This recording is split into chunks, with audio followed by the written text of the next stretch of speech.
What's up, guys? I am back to bring you my first recap on the long-awaited Love and Hip Hop Miami Season 1, Episode 1, and it is titled Welcome to Miami. I think it's Miami, because you know how they say it with that Hispanic little accent. Switch up.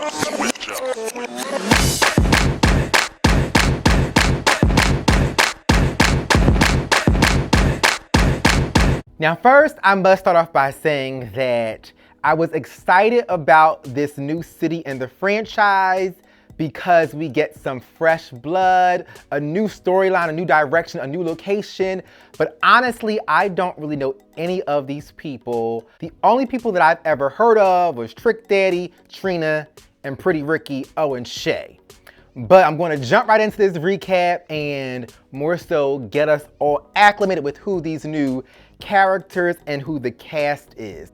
We have Trick Daddy, and all I can say is Trick Daddy's skin looks so horrible. My God, I feel so badly for him.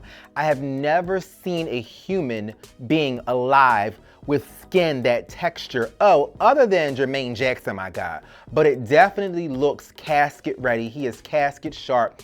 They may as well gone on ahead and plan his funeral, my God. And I just continuously clutched my pearls with Trick Daddy and his confessional, with that red Scully on and that red shirt. It was just like, whose uncle is this? And tell him to take several seats, my God. Next, we have Trina, AKA the baddest bitch, AKA the Diamond Princess.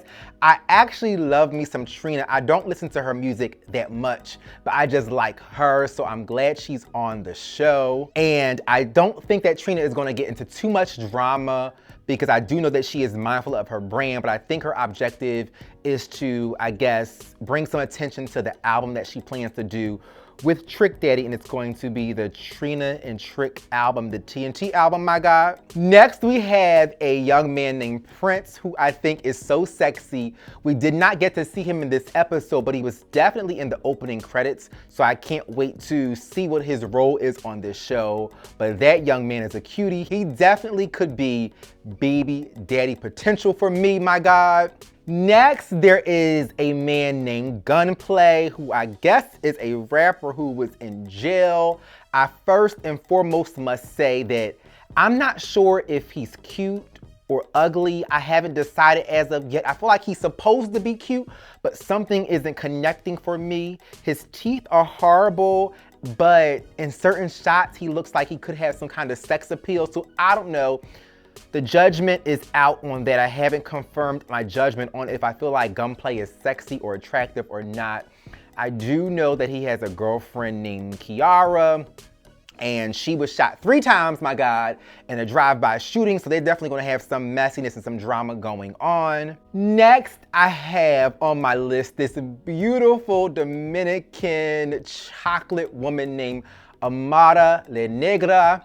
She is so beautiful. I think I'm going to love her on this show. She is a Dominican Latin artist and she wears an afro. I'm not sure if it's her natural hair or not, but it looked like it could be. And we found out in this episode that she takes her mother everywhere she goes, even to this business meeting that she was supposed to have with someone named Young Hollywood. And I mean, if her mom is her momager, I get why she would take her everywhere. But if she isn't, it really is not professional just to have your mom tagging along to business meetings. And that was pretty much the same sentiments that Young Hollywood addressed in reference to, like, why is your mama here if we're having a business meeting? Now, Young Hollywood, I'm not sure if I'm going to like him or not, because at this point, he is coming across like this racist asshole at this point, because for Amara to want to embrace her blackness and her color and her afro and that being her style,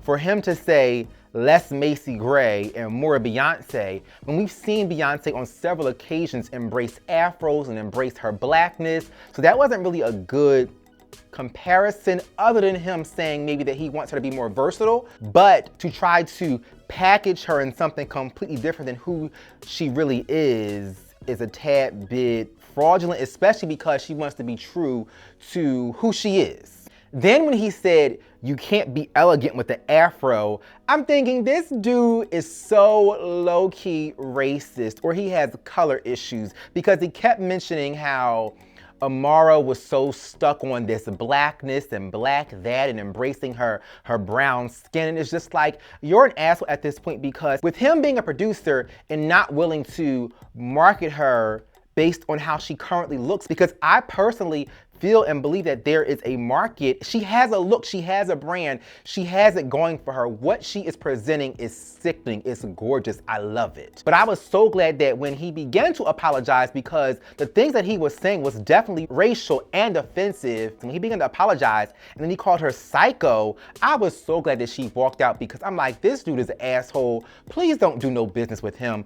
Move on to the next Amara. Next, we got to see and meet a girl named Veronica Vegas, who is friends with Amara, but we didn't really get much of her backstory. She is a pretty girl, but I love the fact that she addressed the color issues and then the issues in the Latin culture where, granted, let's celebrate us being Latin and Hispanic, but don't forget that we come from many places and we have various backgrounds. Now, this Bobby Lights character, I'm all for having our gays on TV and giving us a platform, but I don't like when they make our gays seen as being messy and drama and ready to fight. I feel like that's the stereotypical character that they're putting us in, and I can't take it, because his extraness I just can't take. I get that he is Trina's cousin and he is just trying to come across too entitled, and he feels too entitled with it being her cousin, and it's just like, boy, grow up. Now, I will say that Trina was 100% wrong for allowing her assistant to disrespectfully talk to Bobby Lights, regardless of how extra he is, but to say you are beneath me and you are nothing, and no, honey.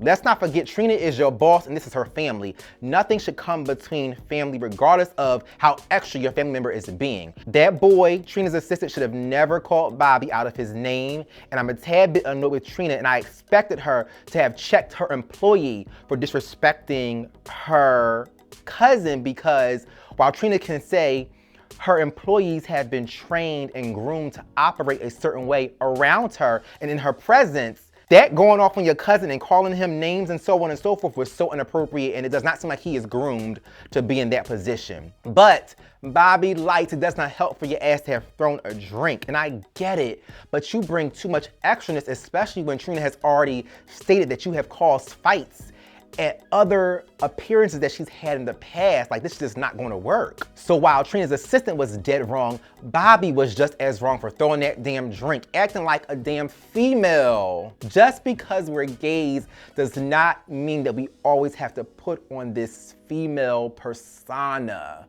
I would love for Mona Scott to give us some gays who just embrace who they are and their masculinity, and not just doing too much. Like, make it more diverse. That's why I appreciate it when we had Milan and Miles in the past. Give us some balance, my God. Mona, give us some balance. All gays are not extra. We all don't wear makeup. We all don't want to be women. Some of us are just gay men who like men, and we are ourselves, and we act accordingly. Next, we have Shay Johnson, who I think her name on Flavor of Love was Buffy or Bucky or Bunny, or it was somebody, my God.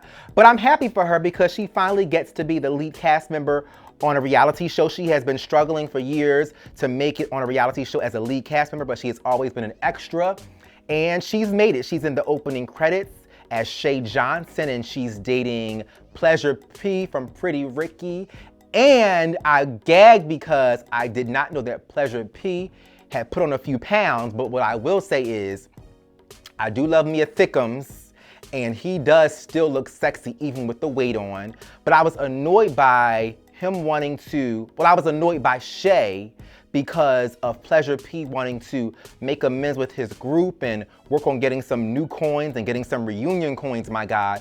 And all she had to say about the group was negative stuff. And it's like, respect your man. If he wants to be positive about it and have a better outlook, why don't you? Especially when your ass wasn't even around when these boys were dragging Pleasure P in the mud. You were not around. This was not your boo. Now, last but not least, we have Pretty Ricky. I'm surprised that Pretty Ricky nor Pleasure P were in the opening credits, so I guess they're just going to make an appearance and not really be a full-on lead cast member. Maybe they're just going to be extras. But Pretty Ricky is getting back together, and they all looked used, washed up, old, and abused, my God, like a dirty old cum rag. I mean, I think I'm older than them, but they look older than me, my God. Diamond, AKA Baby Blue, is 100% bitter. He's focused on what he did for the group and all the effort that he put in. And one thing that I loved was that Spectacular said, please stop making a spectacle of this because it was not a requirement of ours. You chose to do more. So stop acting as if we didn't do our part. We did our part. You just chose to go the extra mile, and kudos for that, but we all collectively had a place in the group, and I do agree with that. Now, at the Pretty Ricky concert backstage, my God, Shay's ass. Why does Shay always have to be so damn messy? In every show that she ends up on, she can never just be chill, take the high road, because for her to say, I'm coming to see my man, y'all would be nothing without him, I'm only here for Pleasure P, when this is really a Pretty Ricky event. And for her to play them, I gagged though when Baby Blue called her. He said, where'd you get this hoe from? I gagged when he said it, which was wrong, but it was the appropriate clapback because she was just coming out of her mouth for no reason. Pleasure P already agreed to make amends with his group, and why would you not be there to support your man and what his decision was? Like, that makes her look like an asshole, makes her look thirsty. Shay always makes herself look like a fool for a damn man on every show that she appears on. Then Shay had the nerve to say that the other guys in the group are nobody without Pleasure P, when the reality of it is, I'm a Pretty Ricky fan, and I need everybody in the group. Everybody had a specific and legit role in their music and on their album and in every song, and it was just not about Pleasure P singing the damn hook, my God. So for Shay to say that they are nothing without Pleasure P, no bitch, you are nothing without Flavor Flav, you are nothing without Scrappy on Love and Hip Hop Atlanta, and now you're being defined by Pleasure P being on this damn show, because guess what? You don't have a storyline. Your storyline right now is Pleasure P and Pretty Ricky. And I gagged when Shay started to argue with Pleasure P because he was like, but this is my group, we're back together, like what are you doing? If you're here to support me, why would you not just stay chill and be nice? And she wanted him to defend her at all costs, regardless of where she was wrong. I'm like, girl, you're crazy. And she had the nerve to call Baby Blue fat ass, pregnant ass. I'm thinking, honey, please shut up, because your man, Pleasure P, as much as I think his chocolate thick self is sexy, he is just as fat and 8 months pregnant looking as everybody else in the damn group. So those jabs you were making apply to your man as well. But as I stated, Shay always makes herself look like a fool, and that's pretty much it, guys. I can't wait to see what direction this show is going to go in, and if it's going to actually be a hit show in the Love and Hip Hop franchise, because it may or may not be at this point, but I'm looking forward to it. I will continue doing these recaps for you guys. And please follow me on all social media outlets. Thumbs up this video, comment down below in the comment section, and let me know what you guys thought about this first premiere episode of Love and Hip Hop Miami. Subscribe to my channel, turn on the notifications, and thank you guys for tuning in. Bye.